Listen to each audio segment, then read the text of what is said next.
Welcome to Strange Travels. I'm Lauren, that's Clint, and this is our dog, Lilly. We live in Nashville, Tennessee, and share our travels all over the world and close to home, seeking out unique experiences from unforgettable hikes across the globe to visiting historical and ancient locations, enjoying attractions at theme parks and fairs. But our favorite way to explore a new place is by experiencing the food, trying traditional recipes, discovering the origins of historical dishes, and visiting establishments that have stood the test of time. Now, get ready because in this video, we take a rainy day trip to the city of dreaming spires, Oxford. Join us as we explore this intellectually rich city to learn about the university, see sites that inspired some of your favorite writers, and as always, we enjoy incredible food at a few historical locations. Here we go. Welcome to Oxford. We woke up and had a rainy walk in London to get to our train station.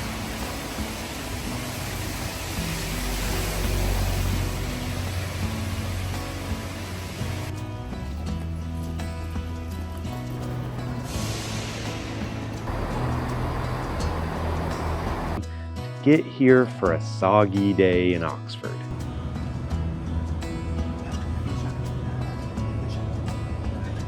Once we got to the station, we had a rainy walk to the covered market to get out of the rain.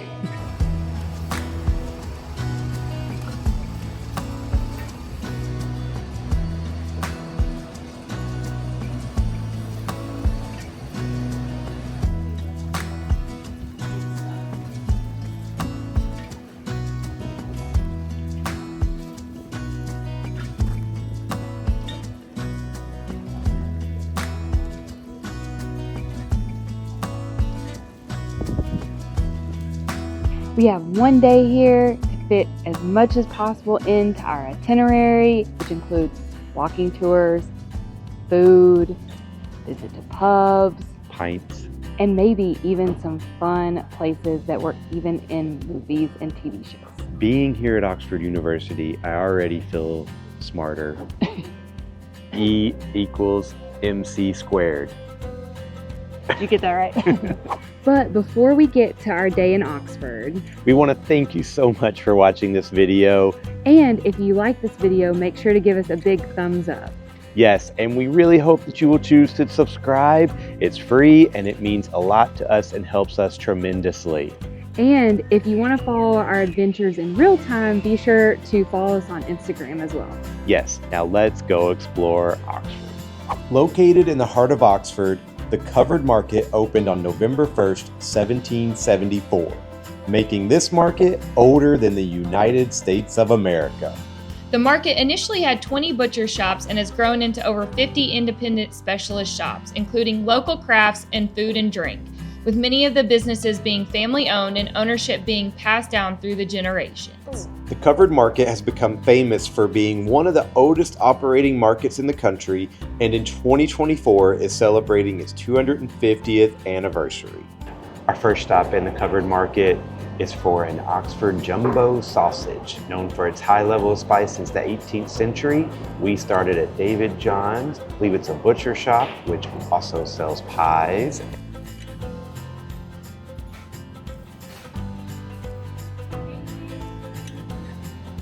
And this jumbo sausage roll, which I'm pretty excited to try. Here we go. First, talking about the roll, it's so crispy.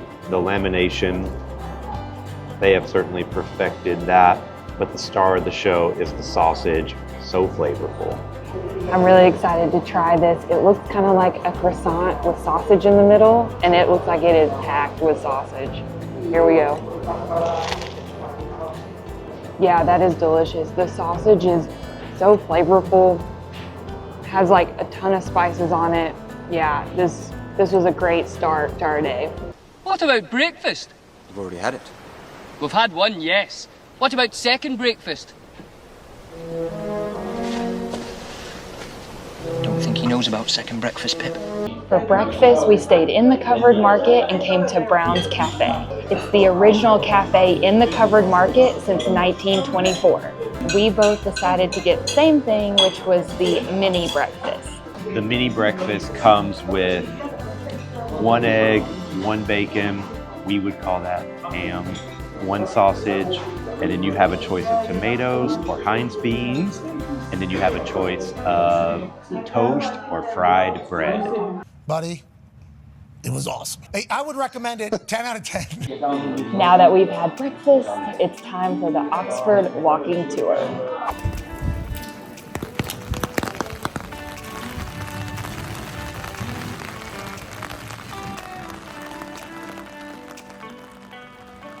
We booked our City of Oxford walking tour through the Bodleian Libraries and could not have asked for a better experience.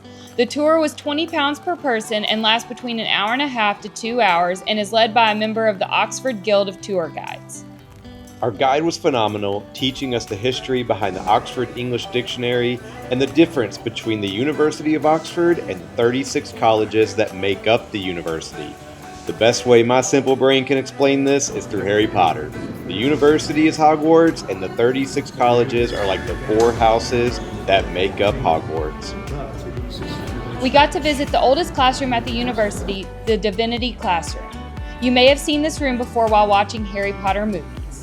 To learn more about Oxford, we highly recommend checking out our tour guide's YouTube channel, Rob's Oxford. After our walking tour concluded, we walked over to see Christ Church, Oxford, which is a constituent college of the University of Oxford, founded in 1546 by King Henry VIII. You have to pay to tour the inside, and if you do choose to take the tour, you may recognize the great dining hall that inspired the Hogwarts Great Hall, and you may recognize the grand stone staircase in the Bodley Tower, the hallways, and the cloisters from the movies. Welcome to Hogwarts. Fans of Lewis Carroll's novels Alice's Adventures in Wonderland and Through the Looking Glass won't want to miss Alice's shop across the street from Christ Church. This shop was featured in the books, and the shop is named after the Alice that is believed to have inspired Lewis Carroll, Alice Little, who used to regularly visit the shop as a child. Next, we ventured down St. Mary's Passage to find a lamppost that some people believe inspired the door to Narnia in C.S. Lewis's Chronicles of Narnia. The St. Mary's Passage leads you to the famous Radcliffe Camera, one of, if not the most recognizable buildings at the University of Oxford. The camera is not open to the public and is obviously not a camera as we Americans think of a camera. The word camera is actually a Latin word for room. After an afternoon of exploring Oxford, we found Turf Tavern, and now it's time for a pint. We say we found Turf Tavern because it's not easy to get here, but if you start at St. Helens Passage and follow the signs, you will make it to the Turf.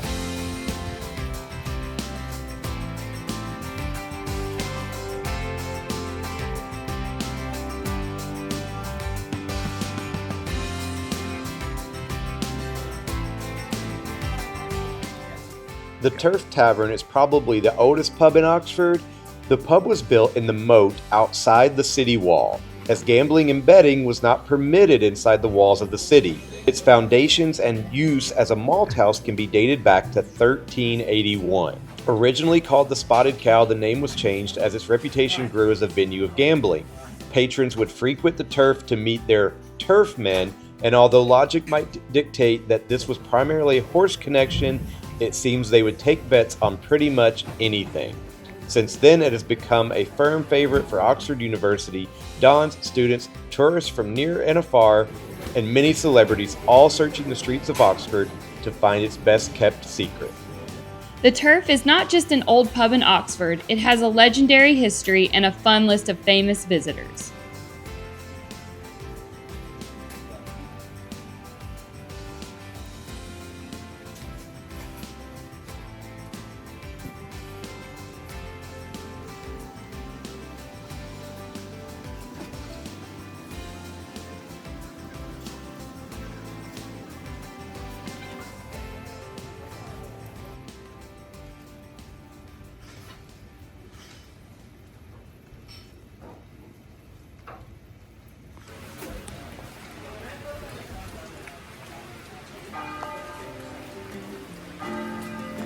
So I made Lauren walk in the rain all the way up to the Eagle and Child. The Eagle and Child has been a place I have always wanted to visit, as it used to serve as a meeting location for the Inklings. The Inklings was a writer group including J.R.R. Tolkien and C.S. Lewis, and they would read and discuss various material, including their unfinished manuscripts. When the Eagle and Child was modernized in 1962, the Inklings moved their meetings across the street to the Lamb and Flag. The Lamb and Flag was closed in January 2021, and in September 2021, the Inklings group signed a 15-year lease to reopen the pub in October 2022. Tolkien fans will notice a familiar language above the door with a familiar greeting. Speak, friend, and enter. We came here to have a pint in honor of C.S. Lewis and Tolkien.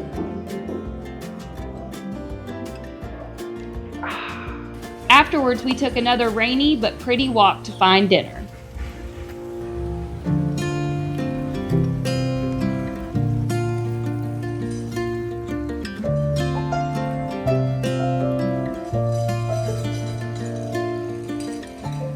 We found Oxford's Bridge of Sighs, which is not actually a bridge of sighs, contrary to what you will see on Google Maps. Yeah, we've actually been to the real Bridge of Sighs in Venice, Italy. So if you haven't checked out those videos, definitely recommend checking them out, especially if you're headed to Italy soon. For dinner, we went to the Bear. The Bear is one of the oldest establishments in Oxford, dating all the way back to 1242. A distinctive feature of the Bear is a collection of over 4,500 snippets of club ties. The tradition started in 1952 by the landlord. Tie-ins were clipped with a pair of scissors in exchange for a half pint of beer. These were originally pinned to the wall and are now displayed in glass-fronted cases on the walls and even on the ceiling. The ties mostly indicate membership of a variety of institutions such as clubs, sports teams, schools, and colleges. While the inside is small, don't miss the garden in the back as an alternative to sitting inside. I got the Pimm's Lemonade, which is a popular summertime drink here in England. And I'm a big fan of the Pimm's Cup, which we tried in New Orleans. So if you haven't checked out our New Orleans videos, be sure to check those out. So I'm pretty excited about this. And you can see they top it with an apple, a strawberry, an orange, a cucumber, a grape, a raspberry, and it looks like there's some mint leaves in there. Never seen so many garnishes. Here we go.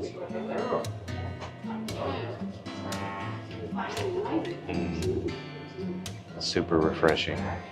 And just as good as the Pimm's Cup, maybe better.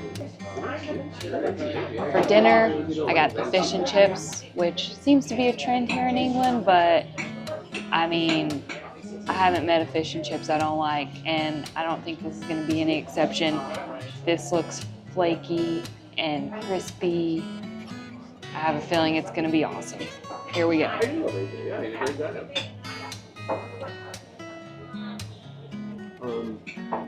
It seems to be more lightly breaded than the ones that I've had so far, but I mean, it's awesome. I got the small portion of Alton's Corporal Jones sausages, which is served with mash, peas, and red onion gravy, and it looks delicious.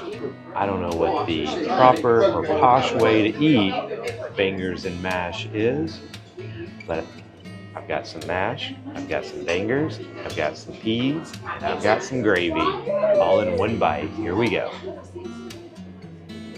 It's awesome. That bangers and mash was delicious.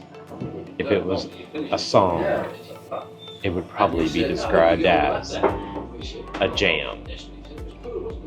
You probably thought I was going to say a banger. For dessert, we got sticky toffee pudding, and you could pour over the sauce. Oh, it looks so good. Gonna get all the sauce. All right, let me get a little ice cream. All right, here we go.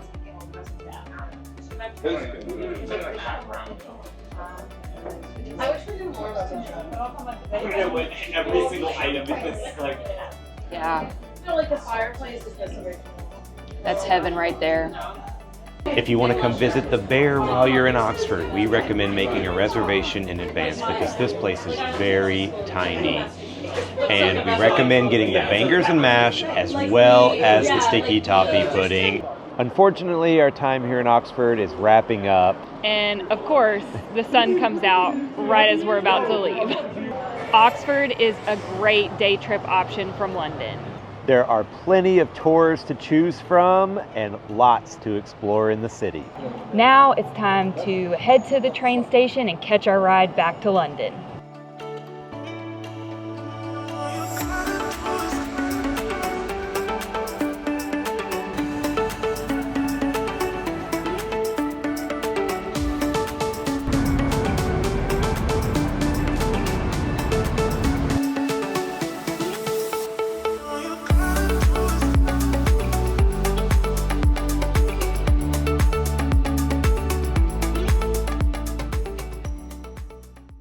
I wish none of this had happened. So do all who live to see such times, but that is not for them to decide. All we have to decide is what to do with the time that is given to us.